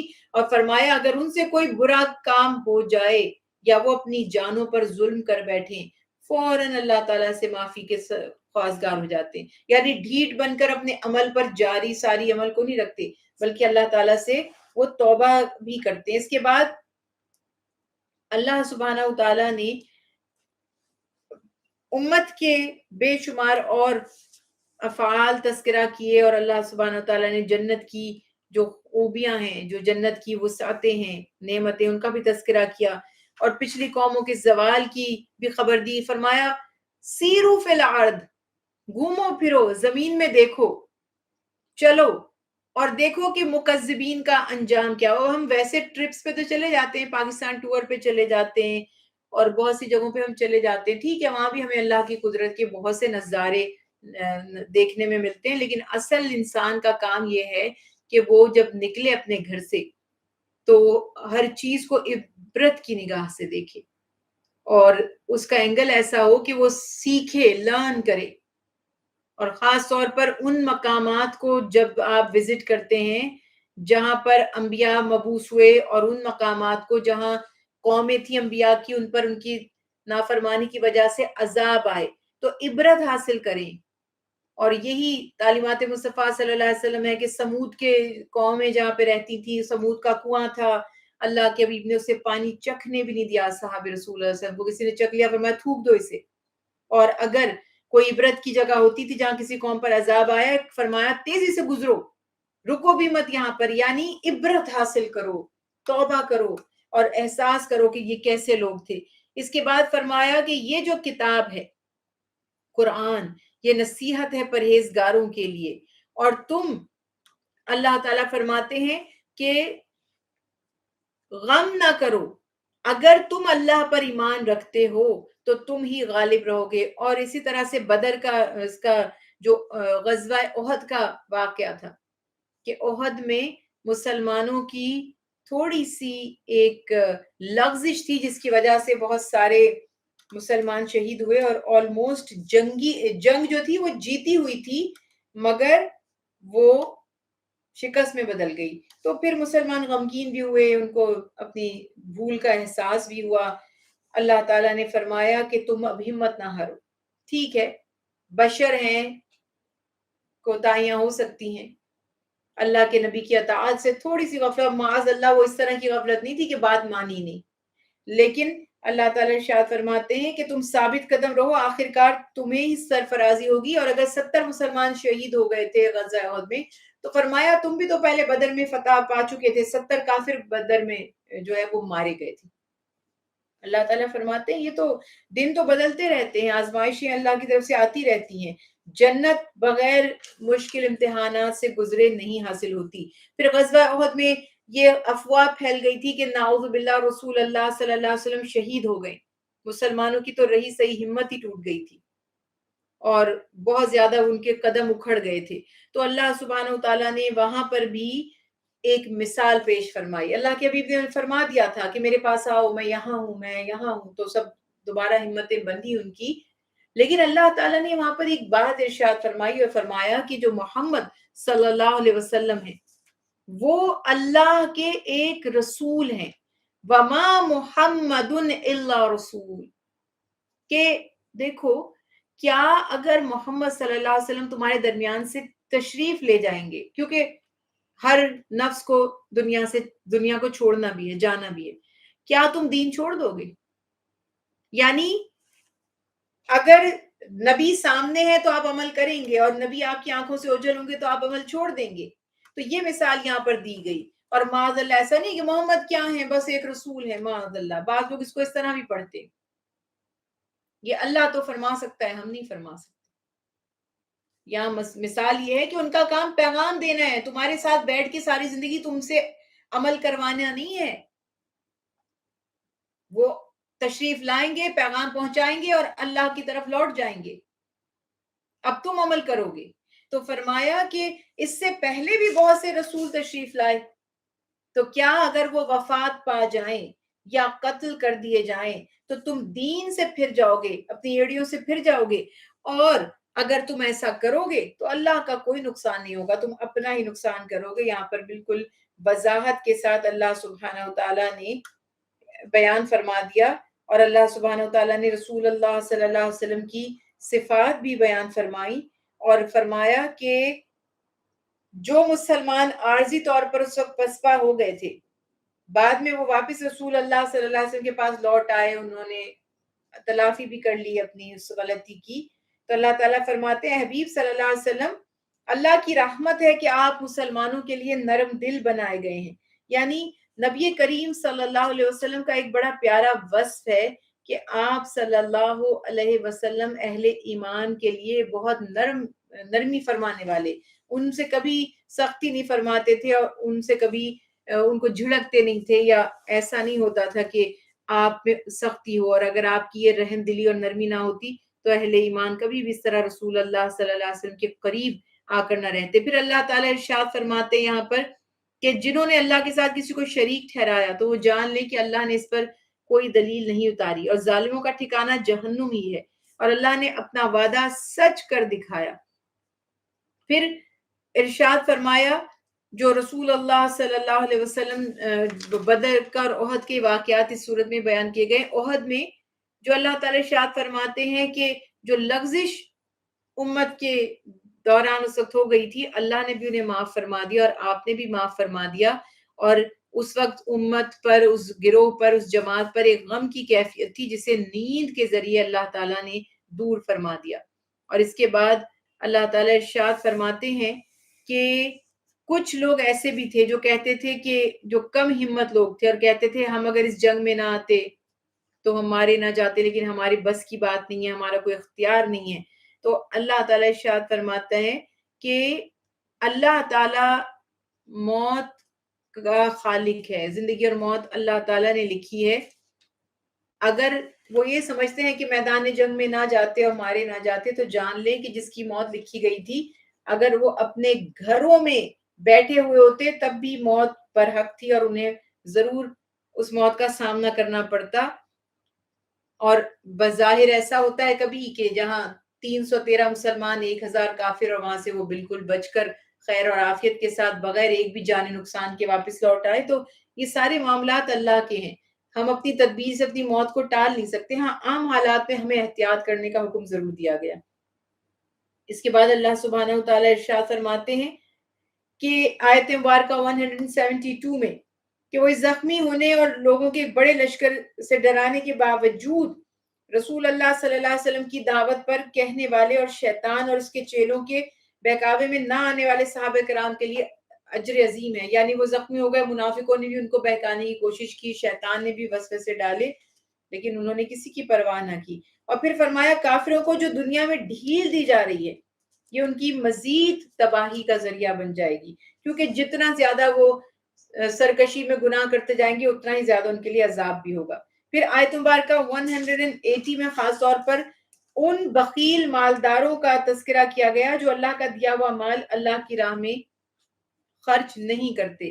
اللہ سبحانہ و تعالیٰ نے یہاں پر واضح فرما دیا کہ وہ لوگ جنہیں اللہ تعالیٰ نے مال سے نوازا ہے مگر وہ اسے راہ خدا میں خرچ نہیں کرتے. اور آپ کو یہ اچھی طرح سے معلوم ہے کہ بڑے بڑے عبادت گزار لوگ صرف اپنے بخل کی وجہ سے جہنم کا ایندھن بن جائیں گے، اور بڑے بڑے گناہ گار اپنی سخاوت کی وجہ سے بخش دیے جائیں گے.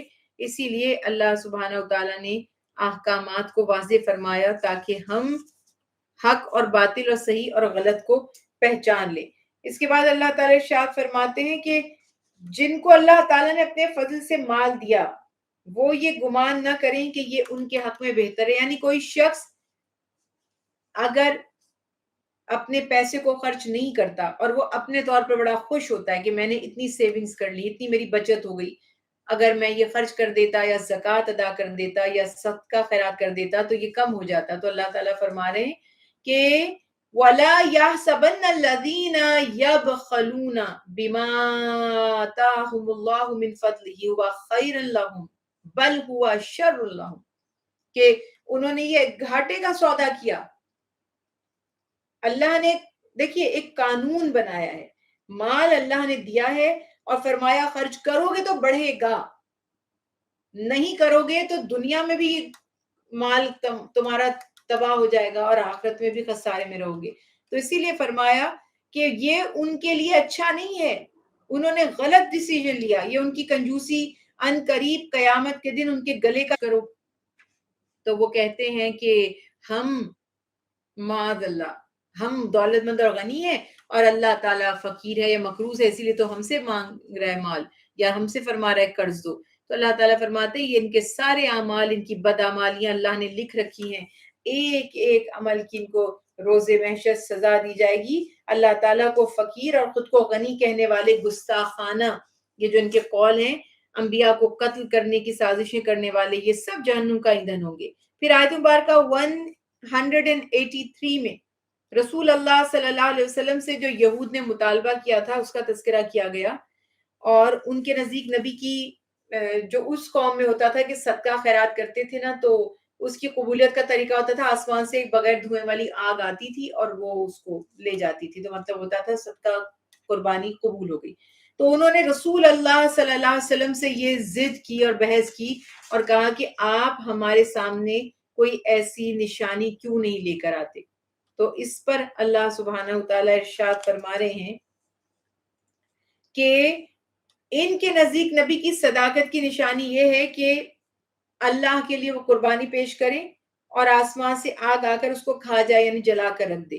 تو بتائے یہ محض ان کی ضد اور ہٹ دھرمی ہے، ورنہ اللہ کے نبی کے معجزات کچھ کم نہیں تھے. اس سے بڑے روشن واضح معجزات انہوں نے دیکھ لیے لیکن یہ پھر بھی اس پر ایمان نہیں لائے. اب ایک چیز جو نہیں دکھائی گئی، اس کی ضرورت بھی نہیں تھی، اسے اعلیٰ درجے کے دکھا دیے گئے تو کہتے نہیں وہ معجزہ آپ نے نہیں دکھایا. تو یہ مزاج ہی آپ کو بتا رہا ہے کہ لوگ کس مزاج کے تھے. اس کے بعد آیت مبارکہ 185 میں ایک بڑی ریالٹی ہے دنیا کی کہ جس کے بارے میں اللہ سبحانہ و تعالی ارشاد فرماتے ہیں کہ ہر نفس نے موت کا مزہ چکھنا ہے. ہر روح جو ہے وہ بہرحال اس کی دنیا میں اس کو ایک مدت کے لیے بھیجا گیا ہے. کلو نفس ذائقۃ الموت، کوئی بھی ہمیشہ نہیں رہے گا، ہر نفس کو ایک کیفیت سے گزرنا ہے اور پھر اللہ کی بارگاہ میں پیش ہونا ہے. وہاں پر وہ اپنے اعمال کا پورا پورا بدلہ دیے جائیں گے. پھر جو اس دن دوزخ سے دور کر دیا گیا اور جنت میں داخل کر دیا گیا، بس خیر اسی کے لیے ہے. دنیا کی تو سب چیزیں دنیا میں ہی رہ جائیں گی، لیکن اس دن جو عذاب جہنم سے بچا لیا گیا، جان لیجئے کہ سب سے خوش بخت، سب سے زیادہ کامیاب، سب سے زیادہ دولت مند، سب سے زیادہ غنی، وہی سب سے زیادہ عزت دار ہوگا۔ پھر اللہ تعالیٰ ارشاد فرماتے ہیں کہ آیت مبارکہ 187 میں دیکھیے گا کہ اللہ تعالیٰ نے نبی کریم صلی اللہ علیہ وسلم کی شان اقدس کو بیان کرنے اور اسے ظاہر کرنے اور اسے نہ چھپانے کا بنی اسرائیل، خاص طور پر جو بات یہاں پہ کی جا رہی ہے، یہود سے اللہ تعالیٰ نے وعدہ لیا تھا، اہل کتاب سے، اور یہ ہم پڑھ چکے ہیں کہ اہل کتاب کی تمام جو تعلیمات تھیں اس میں واضح تھا کہ رسول اللہ صلی اللہ علیہ وسلم کی علامات کیا ہوں گی، آپ کی نشانیاں کیا ہوں گی، آپ صلی اللہ علیہ وسلم کا ظاہر، آپ کے اوصاف سب واضح تھے، اور انہوں نے نبی کریم صلی اللہ علیہ وسلم کو ایسا کلیئرلی پہچان لیا تھا کہ جیسے کوئی باپ اپنے بیٹے کو بھی نہ پہچانے، اس میں بھی دھوکہ کھا جائے، مگر اس سے زیادہ بہتر طریقے سے پہچانا تھا، مگر دنیاوی غرض، لالچ، حسد کی بنا پر انہوں نے ان احکامات کو چھپایا۔ تو اللہ تعالیٰ فرماتے ہیں تھوڑی قیمت کے بدلے، دنیا کے ٹکوں کی خاطر تم نے اللہ کے احکامات اور وعدے کو پس پش ڈال دیا۔ اور پھر آیت مبارکہ 188 میں اللہ سبحانہ وتعالیٰ نے یہ جو اہل کتاب اور اس قسم کے جو لوگ ہوتے ہیں ان کے بارے میں فرمایا کہ تم ہرگز نہ سمجھو، جو لوگ خوش ہوتے ہیں کہ جو انہوں نے کیا اپنے کیے پر، اور چاہتے ہیں کہ اس پر ان کی تعریف کی جائے جو انہوں نے نہیں کیا، یعنی اہل باطل اور جو فرقہ پرست لوگ ہوتے ہیں ان کا مزاج یہ ہوتا ہے کہ وہ چاہتے ہیں کہ جو کام انہوں نے کیا بھی نہیں لوگ انہیں سراہیں، اور خوش آمدی ٹولہ ایسے کام بڑی اچھی طرح کر لیتا ہے، یہ تو آپ کو پتہ ہی ہے۔ تو اس لیے اللہ سبحانہ وتعالی ارشاد فرماتے ہیں کہ دین کے معاملے میں خود ساختہ معیار بنانے والے اور جو کام کیا بھی نہیں ہے اس میں اپنی تعریفیں کرانے والے ہرگز آخرت میں نہ تو کوئی مقام پا سکتے ہیں اور نہ اللہ سبحانہ وتعالی کی وہ رضا حاصل کر سکتے ہیں۔ اسی لیے فرمایا کہ ایسے لوگوں کے دنیا میں لوگ ان سے فائدے اٹھانے کے لیے اگر ان کی خوشامد کریں گے بھی تو اور انہیں جہنم کی طرف دھکیل دیں گے۔ نبی کریم صلی اللہ علیہ وسلم کے زمانے میں اگر کوئی شخص کسی کی بہت زیادہ خوشامد کرتا تھا نا تو آپ فرماتے تم نے اپنے بھائی کی کمر توڑ دی، تم نے اس کو کہیں کا نہیں چھوڑا۔ یعنی یہ بات ہوتی ہے کہ وہ نفس کو اچھی لگنے لگ جاتی، اتنی بات بھی نہیں، واہ واہ واہ آپ کیا حضرت، آپ کی کیا بات ہے، وہ بندہ حضرت سمجھتا ہے میں آسمانوں پر اڑ رہا ہوں، کیا چیز ہوں میں۔ اور لوگوں میں بہت کم ظرف ہوتا ہے کہ وہ یہ بھی جج کر پائیں کہ آیا اس نے جو میری تعریف کی ہے وہ مجھ میں ہے بھی کہ نہیں بات، کہ اس نے طنز کیا ہے یا مزاحت کیا ہے یا یہ کیا ثابت کرنا چاہ رہا ہے۔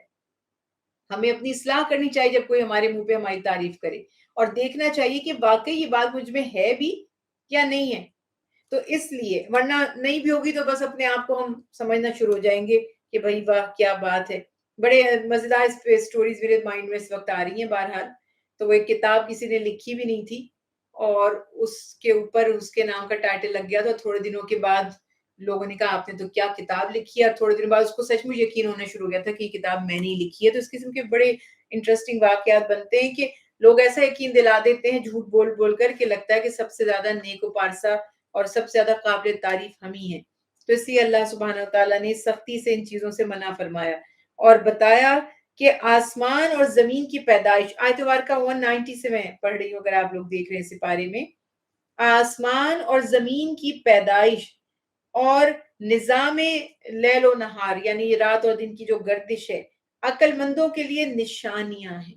ان پہ غور کریں گے تو ہمیں فیل ہوگا کہ کیا رب کی شان ہے، کیا سورج کا نظام ہے، کیا چاند کی گردش ہے، رات کا آنا اور پھر ایک دم سے سیاہی کا کہیں غائب ہو جانا اور پوری طرف سفیدی کا پھیل جانا۔ تو یہ عقل مندوں کے لیے نشانیاں ہیں۔ یہ وہ لوگ ہیں جو حالت قیام میں بیٹھے ہوئے، کروٹوں پر لیٹے ہوئے ہر وقت اللہ کا ذکر کرتے ہیں۔ اب دنیا میں کئی ایسی غیر ضروری چیزیں ہماری لائف سٹائل میں شامل ہو گئی ہیں جو ہمیں اللہ کی قدرت پر غور ہی کرنے نہیں دیتی، جن میں ایک سب سے بڑا ہمارا فون ہے۔ آپ یہ دیکھیں پہلے ہم لوگ ٹریول کرتے تھے، بس میں بیٹھے ہیں یا ٹرین میں سفر کر رہے ہیں، لوگوں پہ توجہ ہوتی تھی، بیہیویئر ریڈنگ کرتے تھے، فیس ریڈنگ کرتے تھے، راستے میں کوئی جگہ دیکھتے تھے اس کے بارے میں سوچتے تھے، کہیں حسین کوئی سینری نظر آئی تو اللہ کی قدرت کا نظارہ کیا، کہیں کچھ اچھا برا تو تجزیہ کیا، یہ بات اچھی ہے یہ بری ہے۔ اب فون سے آنکھیں ہی نہیں اٹھتی، نہ پتہ برابر میں کون بیٹھا ہے، نہ کسی سے کوئی لینا نہ دینا، کوئی کسی سے بات نہیں کرتا، سب برابر برابر بیٹھے ہوئے چوپ کر کے اپنے فون میں لگے ہوئے ہوتے ہیں۔ تو ہماری اخلاقیات اور ہمارے دین کو بہت زیادہ نقصان پہنچا ہے ہمارے اتنے زیادہ یہ فون کے غیر ضروری استعمال کی وجہ سے۔ اب کہاں آپ دیکھتے کوئی دن کو سوچے آپ کے پاس ٹائم ہے؟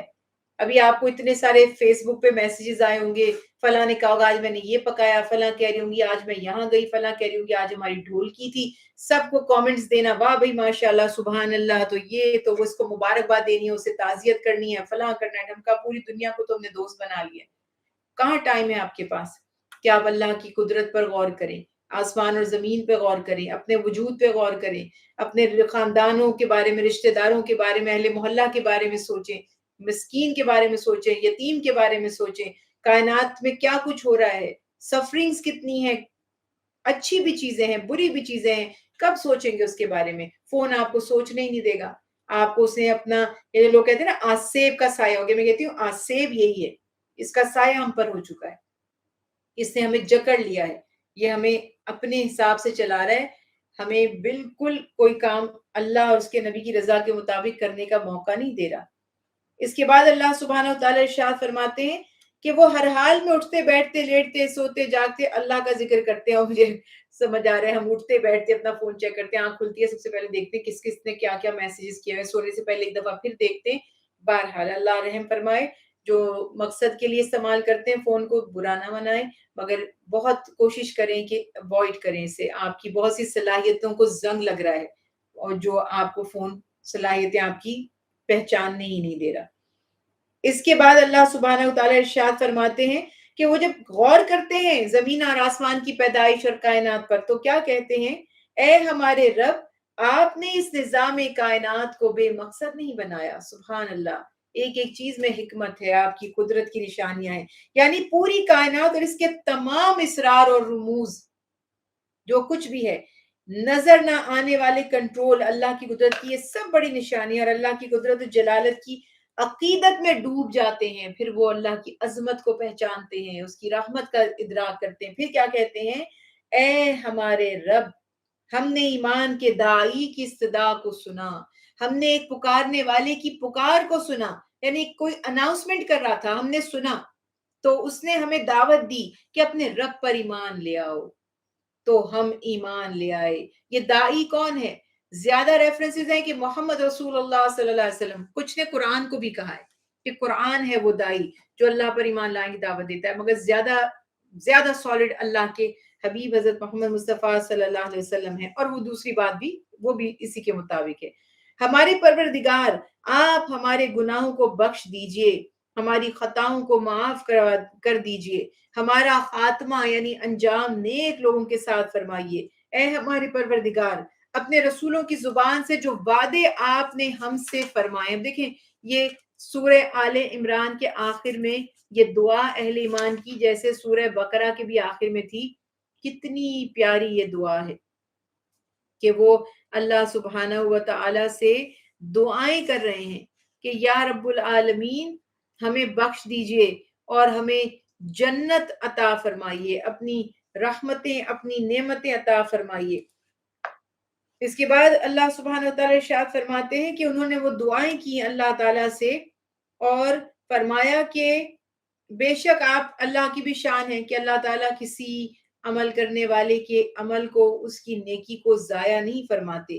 تو ہم یہ امید کر کے اللہ سے دعا کریں کہ اللہ ہمارے بھی اعمال کو قبول فرمائیے، اور ہماری نیکیاں جو بھی ہم نے دین کی راہ میں جو بھی قربانیاں دیں یا اچھے کام کیے، اللہ انہیں ان کی جزا، یہ بڑا اہم ہے، کیونکہ جیسے میں نے عرض کی کہ کبھی کبھی ہمارے نفس میں کہتے ہیں نا کہ ایک موٹا پن جس کو کہتے ہیں کہ وہ تکبر، وہ ہم نیکی کرتے ہیں تو تکبر بھی آ جاتا ہے، اور جیسے ہم نے پیچھے پڑھا پچھلی آیات میں کہ صدقہ کرتے ہیں تو تانا بھی مار دیتے ہیں ایک ساتھ میں، تو اللہ تعالیٰ فرما رہے ہیں کہ نیکی کرو تو اللہ سے نیکیوں کی قبولیت کی دعا بھی کرو کہ اللہ تعالیٰ قبول فرما لے۔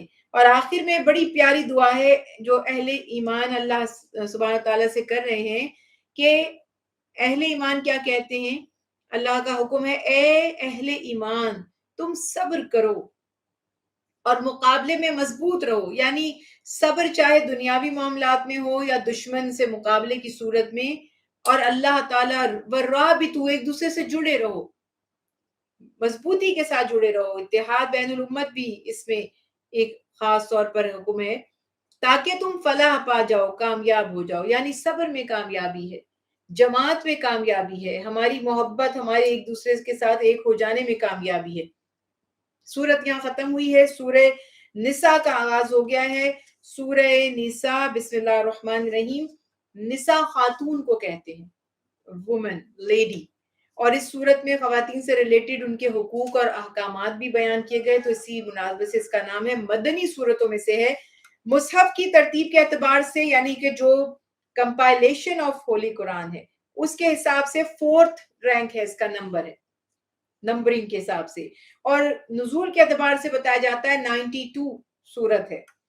سورہ بقرہ کے بعد سیکنڈ لارجسٹ سورہ، قرآن پاک کی دوسری سب سے بڑی سورہ ہے. اور اس سورت میں رشتہ داروں سے حسن سلوک، یتیموں کے حقوق کی ادائیگی، بیویوں کی تعداد کتنی ہونی چاہیے تھی اس کا، وراثت کے معاملات کا، معاشرے میں جو بھی برائیاں ہیں ان کے خاتمے کے احکامات، محرمات نکاح، کن خواتین سے نکاح حرام ہے، نیک اعمال کی تلقین کی گئی، مسلمانوں کا مال ناحق کھانے، مسلمانوں کو قتل کرنے کی ممانعت، فیملی لائف کے جو ہماری آئلی زندگی ہے اس کے معاملات، معاشرتی معاملات، والدین رشتہ داروں سے حسن سلوک کے معاملات، بخل کی مذمت ہے، یہود کی شرارتوں کا اس میں تذکرہ کیا گیا ہے، اور منافقین کا ذکر کیا گیا. یہ سارے کے سارے احکامات اس میں ہیں.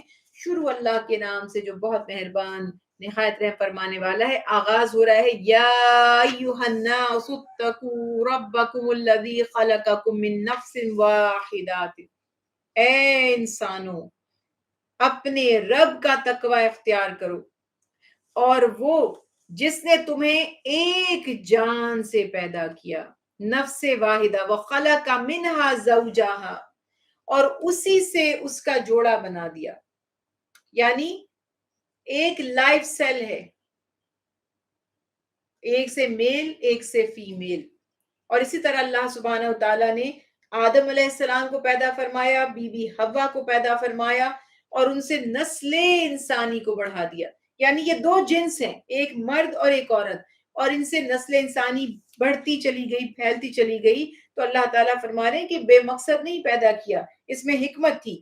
تو تم اپنے رب کی عبادت کرو، یا اس کے عذاب سے ڈرو، اس کی اطاعت کرو. اور اس کے بعد فرمایا تمام انسانیت کی اصل ایک ہی ہے. یعنی جیسے ہم بات کہہ سکتے ہیں کہ ہمارے ماں باپ ایک ہی ہیں، آدم علیہ السلام جو ابو البشر ہیں، اور حوا علیہ السلام جو سارے انسانوں کی والدہ ہیں. اس کے بعد اللہ تعالیٰ نے یتیموں کے مال کو اپنے مال کے ساتھ ملا کر کھانے سے منع فرمایا بہت بڑا گناہ ہے. اسی طرح اپنے خراب مال کو یتیم کے اچھے مال سے تبدیل نہ کرو. یتیم کو دھوکہ دینے کے کئی طریقے ہوتے ہیں. اپنی اچھی زمین، زرخیز، اس کی زرخیز زمین رکھ لی، اپنی بنجر زمین سے اس کو ریپلیس کر دیا، اس کے اچھے مال کو رکھ لیا، اپنا ناقص مال اس کے حوالے کر دیا. الغرض کے کسی بھی طرح سے یتیم کے مال، اور اس زمانے میں تو بہت زیر کفالت ہوتے تھے یتیم، اور خاص طور پر جب جنگیں غزوات شروع ہو گئی تو مسلمان مرد شہید بھی ہونے لگے، شہادتیں ہونے لگی، تو ان کے بچے، ان کے خاندان، رشتہ دار والوں کی کفالت میں چلے جاتے تھے. تو یہاں پر ان سے حسن سلوک کی تاکید کی گئی. پھر ازواج کا، عرب میں تو کوئی چیک اینڈ بیلنس ہی نہیں تھا. ایک آدمی 13 20 20 30 جتنی مرضی بیویاں رکھنا چاہے رکھ سکتا تھا. اللہ نے سختی کے ساتھ منع فرما دیا کہ ایک مرد ایک وقت میں 4 سے زیادہ نکاح نہیں کر سکتا. اور اس سے بھی کڑی شرط یہ لگا دی کہ اگر وہ 2 نکاح کرے گا، یعنی ایک ہی روٹین ہے، روٹین نارمل قرآن اور حدیث سے ایک ہی نکاح کیے، لیکن اگر کچھ حالات، بیوائیں، یتیم، بے سارا خواتین ہیں، یا کچھ ایسے مسائل ہیں کہ نکاح ثانی کی بھی ضرورت پیش آ جائے، تو اس کے لیے بھی شرط لگا دی گئی کہ اگر تم 2 بیویوں میں عدل نہیں کر سکو گے تو پھر تم ایک نکاح سے زیادہ نہیں کر سکتے. پھر ذیل کفالت یتیموں کے حوالے سے فرمایا کہ اگر وہ اپنے مال کی حفاظت کا اتنا شعور نہیں رکھتے، ناسمجھ ہیں، نادان ہیں، تو آپ ان کے مال کی حفاظت کریں، ان کے بڑے ہونے تک، سمجھدار ہونے تک اس کی حفاظت کریں. یہ نہیں کہ جلدی جلدی سے سوچا کھا پی جائیں تاکہ بڑا ہو جائے گا تو یہ تو اس کو عقل آ جائے گی، یہ تو ہم سے اپنا مال یا اپنی جائیداد یا جو بھی معاملات ہیں وہ لے لے گا. تو اسی لیے سختی کے ساتھ یہ منع فرمایا کہ اچھی باتیں کرو، یتیموں کو آزما لو، ان کی نکاح کی عمر ہو جائے تو ان کو ان کے مال بھی لوٹا دو، اور ان سے اس نے سلوک کا حکم یہاں پر دیا گیا. اس کے بعد اللہ سبحانہ وتعالیٰ نے اتنی اجازت دی کہ جو خود مجبور ہے، بے بس ہے، وہ یتیم کی کفالت کر رہا ہے، اس کو سپروائز کر رہا ہے یا اس کو لک آفٹر کر رہا ہے اس کے مال کو، تو وہ اس میں سے بقدر ضرورت بالکل بیسک اپنی نیڈز کے مطابق لے سکتا ہے، لیکن جس کو اللہ نے خود عطا کیا ہے، حکم ہے کہ وہ اس کے مال میں سے کچھ نہ لے، احتیاط کرے. اور یتیم کا سرپرست غنی ہے تو پھر کسی صورت یتیم کے مال میں سے وہ خرچ نہ کرے، فقیر ہے تو خرچ کر سکتا ہے. پھر اللہ سبحانہ وتعالیٰ نے وراثت کے حصوں کا بتا دیا. اس سے پہلے عورت کا جائیداد میں کوئی حصہ نہیں ہوتا تھا، عرب میں تو کوئی کانسیپٹ ہی نہیں تھا. اللہ نے فرمایا مرد ہو یا عورت، شریعت میں دونوں کے لیے ان کی جو پراپرٹی انہیریٹ انہوں نے جو بھی کیا ہے، انہیریٹنس، وہ اس میں سے ان کا حصہ ہے. اور وہ تقسیم بھی بڑی بہترین ہے. ڈیٹیل میں کبھی اس پر بات کریں گے. جو ہمیں لگتا ہے کہ عورت کی کم ہے، جائیداد مرد کی زیادہ ہے، تو یہ ابھی ہماری مس انڈرسٹینڈنگ ہے. عورت کی رسپانسبلٹیز بھی نہیں ہے. دکھ یہ بات کا ہے کہ ہم آدھے حکم کو مانتے ہیں، آدھے کو نہیں. یہاں برابر سے عورتوں سے نوکریاں کروائی جاتی ہیں، بلکہ مرد گھر بیٹھے ہوئے ہیں اور بیویاں نوکریاں بھی کر رہی ہیں، گھر کے کام بھی کر رہی ہیں، اور پھر انہیں اس صورت میں انہیں لگتا ہے کہ یہ ہم پہ کیا ظلم ہے، خرچ ہم زیادہ کر رہے ہیں، کما بھی ہم رہے ہیں، مرد کو زیادہ مل رہا ہے. اسلام کا یہ نظریہ تھوڑی تھا. اسلام نے تو کہا تھا عورت گھر بیٹھے گی، عیش کرے گی، صرف آپ کی خدمت کرے گی اور آپ کے بچوں کو پالے گی یا پیدا کرے گی، اینڈ دیٹس آل. یہ جو اتنے عورت سے آپ کام سارے ملٹیپل ٹاسکر بنایا ہوا ہے، تو یہ تو اس کی اچھائی ہے. اس کے بعد پھر آپ جب ایسی چیزیں دیکھتے ہیں تو آپ کو احساس ہوتا ہے، پھر انسان کو لگتا ہے شاید معاذ اللہ اسلام میں خواتین کو اتنے حقوق نہیں دیے گئے.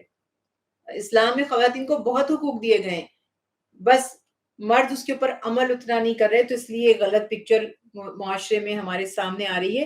ورنہ اسلام کا نظام بہت بہترین ہے اور عورت کی فیور میں ہے، مرد کی فیور میں نہیں ہے. لیکن انفارچونیٹلی آپ کو اور مجھے بتایا یہ گیا ہے کہ سارا کا سارا دین مرد کی فیور میں ہے. اس کے بعد یہاں شریعت میں اللہ سبحانہ وتعالیٰ نے فرمایا کہ سب کے اپنے اپنے حصے ہیں، کسی وارث کو محروم نہیں کیا جا سکتا. اور سفارش کے طور پر قرآن نے یہ بھی بتایا کہ تقسیم وراثت کے موقع پر اگر ایسے رشتہ دار، قرابت دار، یتیم، مسکین آ جاتے ہیں جن کا جائیداد میں تو کوئی حصہ نہیں ہے، انہیں بھی کچھ نہ کچھ دے دیجئے. کوئی تحفہ دے دیں، ہدیہ دے دیں، کھانا کھلا دیں، کپڑوں کے جوڑے دے دیں، مختلف سجیشنز ہیں. ان کو بھی کچھ نہ کچھ نفلی صدقے کے طور پر دے دیا جائے. بڑی پیاری بات ہے. اور اللہ فرماتے ہیں سوچو کل کو تم مر جاؤ اور تمہاری اولاد بے یار و مددگار ہو، تو تم بھی تو چاہو گے کہ کوئی ان سے حسن سلوک کرے، ان پر مال خرچ کرے. سورہ نساء کی آیت مبارکہ 11 اور 12 میں وراثت کے احکامات بیان کیے گئے، جس کا خلاصہ میں آپ کے سامنے کر رہی ہوں کہ کسی شخص کا انتقال ہو جائے اور اس کی اولاد میں بیٹے اور بیٹیاں دونوں ہیں، تو ہر بیٹے کو بیٹی کے حصے سے دگنا ملے گا، اگین اس کی رسپانسبلٹیز کی وجہ سے. اگر صرف ایک ہی بیٹا ہو تو جن وارثوں کا حصہ شریعت میں مقرر ہے ان کو دینے کے بعد بقیہ کل ترکہ بیٹے کو مل جائے گا. ایک سے زائد بیٹے ہوں تو ان میں برابر تقسیم ہوگا. اگر کسی کی وراثت صرف بیٹی ہے تو بیٹی کو آدھا مال ملے گا اور باقی رشتہ داروں میں وہ تقسیم ہوگا. اگر ایک سے زائد صرف بیٹیاں ہوں تو ان کو بھی اوور آل ترکے کا 2/3 حصہ ملے گا. کسی شخص کا انتقال ہو گیا، صاحب اولاد ہے اور اس کے ماں باپ بھی زندہ ہیں، تو ان دونوں میں سے ہر ایک کو 1/6 حصہ، 6 جو ہے ترکے میں سے وہ حصہ ملے گا. اگر کسی شخص کا انتقال ہوا اور اس کی اولاد نہیں ہے اور اس کے ماں باپ زندہ ہیں، تو ماں کے لیے ترکے کا 1/3 حصہ ہوگا اور باقی والد کو ملے گا. اور جو شخص فوت شدہ شخص کے اگر اولاد نہیں ہے، اس کے بہن بھائی ہیں تو اور والدہ بھی ہے، تو اس صورت میں ماں کو 6واں حصہ ملے گا، یعنی بچے بھی ہوں تو پھر 6واں حصہ والدہ کا ہے. اگر بیوی ہو تو یعنی کہ شوہر کا انتقال ہو گیا، بیوی حیات ہے اور اولاد نہیں ہے، تو اس کا جو نصف ہے ترکے کا وہ شوہر کے لیے، یعنی کہ اگر بیوی کی اولاد نہیں تھی، اگر بیوی کی اولاد نہیں تھی اور وہ وفات پا جاتی ہے تو شوہر کو آدھی جائیداد اس میں سے بیوی کے حصے میں سے مل جائے گی. اگر شوہر مر جاتا ہے, اس کی اولاد نہیں تھی, تو بیوی کو 1/4 ملے گا. بہت سی حکمتیں اس میں, کبھی ڈیٹیل سے اس پہ بھی بات کریں گے. اگر شوہر کی وفات ہو گئی تو بیوی ایک ہو یا ایک سے زائد ہو, اور اگر اولاد زندہ ہے تو سب کو شوہر کے ترکے میں سے 8واں حصہ عطا کیا جائے گا. اگر کسی شخص کا انتقال ہو جائے جس کی اولاد بھی نہیں ہے, ماں باپ بھی نہ ہو, اور ماں کی طرف سے بہن یا بھائی ہو, تو اسے چھٹا حصہ ملے گا. اور صرف ماں کی طرف سے ایک سے زائد اگر بھائی یا بہن ہو تو انہیں کل ترکے کا 1/3 حصہ ملے گا. یہاں پر ایک اور واضح چیز کر دی گئی کہ وفات پانے والے کی پراپرٹی تقسیم کرنے سے پہلے سب سے پہلے اس کے کفن دفن کے اخراجات نکالے جائیں گے اس کی جائیداد میں سے. اس کے بعد اگر اس پہ کوئی قرض تھا وہ ادا کیے تو کسی کو پرواہ نہیں ہوتی, اپنے حصے بانٹ لیتے ہیں, مقروض بیچارے چکر لگاتے رہ جاتے ہیں, تو اس کی ادائیگی کی جائے. اس کے بعد اگر اس نے کوئی وصیت کی ہے, ہاں, اور وہ وصیت کسی وارث کے حق میں نہیں ہے, کسی کو جس کا حصہ نہیں تھا اس کو وہ دینا چاہتا ہے, وہ بھی 1/3 سے زیادہ کی وصیت نہیں کر سکتا. وہ یہ شریعت کا رول تھا کہ اگر میں چیریٹی کرنا چاہتی ہوں, کسی ٹرسٹ کو, کسی مسجد کو دینا چاہتی ہوں, تو میں اگر میرے پاس $3,000 ہیں تو میں صرف 1,000 دے سکتی ہوں, 2,000 نہیں دے سکتی, کیونکہ میرے وارث رشتہ دار موجود ہیں, ان کا حق ہے. وہ سارا کا سارا آپ ٹرسٹ میں نہیں دے سکتے, رشتہ داروں کو دینا بھی ضروری ہے. ہاں, اگر رشتہ دار راضی ہیں اور وہ اپنے مطلب ایک اچھی حیثیت پر ہیں اور آپ چاہتے ہیں کہ نیکی کے کام میں لگ جائے, تو اس پہ مشورہ کر کے علماء سے کام کیا جا سکتا ہے. یہاں پہ ایک چیز کلیئر بتانا چاہوں گی کوئکلی, کیونکہ وقت اب ہمارا ختم ہو رہا ہے کلاس کا. یہ سارے کے سارے مسائل اپنی جگہ پر ہیں, لیکن والدین اپنی زندگی میں اپنی اولادوں کو تحفہ یا ہدیہ یا گفٹس دے سکتے ہیں, اپنے عزیز رشتہ داروں کو بھی دے سکتے ہیں اپنی مرضی سے. جیسے ایک بحث ہوتی ہے نا کہ بیٹی کو 1 حصہ ملے گا اور بیٹے کو 2 حصے ملیں گے. اگر ماں باپ چاہیں کہ میں نے اپنی اولاد کو ایکول دینا ہے, اب یہ بعد میں بڑے جھگڑے بنتے ہیں کہ وہ چاہتے ہیں کہ میں بیٹی کو بھی اتنا ہی دوں جتنا بیٹے کو, تو یہ آپ اپنی زندگی میں کر سکتے ہیں, کیونکہ مرنے کے بعد وہ بن گیا ترکہ, تو وہ اسی طرح تقسیم ہونا چاہیے جیسے شریعت کا حکم ہے. لیکن اپنی لائف میں آپ بچوں کے ہینڈ اوور کر سکتے ہیں جس طرح سے آپ چاہیں, بس اس میں یہ خیال رکھنا ہے کسی کو محروم نہیں کرنا, آپ نے کسی ایک کی فیور کر کے دوسرے کے ساتھ زیادتی نہیں کرنی, ایکولی آپ یقیناً تقسیم کر سکتے ہیں. اس کے بعد اللہ سبحانہ وتعالی نے آیت مبارکہ 15 اور 16 میں بدکاری کی ابتدائی اور عارضی سزا کا تذکرہ کیا گیا, اور سورہ نور میں پھر اور زیادہ اس کے ڈیٹیلز احکامات ہیں کہ جو کوئی برا کام کرتا ہے اور غیر شادی شدہ ہے اور گناہ کی طرف راغب ہوتا ہے, اور تو اس طرح سے بتایا گیا کہ جو کوئی بھی بدکاری کرے 4 آئی وٹنس اگر مل جائیں, 4 آئی وٹنس بہت اہم بات ہے, تو پھر ان کو سزا دی جائے گی, ان کو 100 کوڑے مارے جائیں گے. اس کے بعد آیت مبارکہ 17 میں اللہ تعالیٰ نے توبہ کی قبولیت کا اصول بتایا کہ توبہ ان کی قبول ہوتی ہے جن سے غلطی سے گناہ سرزد ہو جائے اور احساس ہونے پر وہ توبہ کر لیں, تو پھر اللہ کے ذمے ہے. لیکن جو لوگ زندگی بھر گناہ کرتے رہتے ہیں یہاں تک کہ موت کا وقت آ جاتا ہے, نزاع کا وقت آ جاتا ہے, اور وہ موت کو اپنے سر پر کھڑا اسرائیل علیہ السلام کو دیکھ لیتے ہیں, پھر کہتے ہیں اب میں نے توبہ کی, تو اب یہ وہ فرعون والی توبہ ہو جائے گی, اب اس کا کوئی فائدہ نہیں. کفر پہ ہی جس کی موت ہو گئی اس کے لیے بھی کوئی بخشش کی صورت نہیں ہے. اس کے بعد آیت مبارکہ 20 میں بیوی کے حق مہر کی ادائیگی کا حکم ہے. مہر شوہر کی طرف سے نکاح کی صورت میں واجب ہے اپنی بیوی کو دینا, جتنی اس کی حیثیت ہو یا دونوں کی طرف سے میوچل انڈرسٹینڈنگ سے جو بھی طے پا جائے. اور اس کے بعد پرانے لوگ اپنے والد کی جو ہوتی تھی نا منکوحہ عورتیں, یعنی کہ جن سے باپوں نے نکاح کیا پھر چھوڑ دیا یا وفات پا گئے, تو بیٹے ان سے نکاح کر لیتے تھے, اس سے بھی سختی کے ساتھ منع کیا گیا.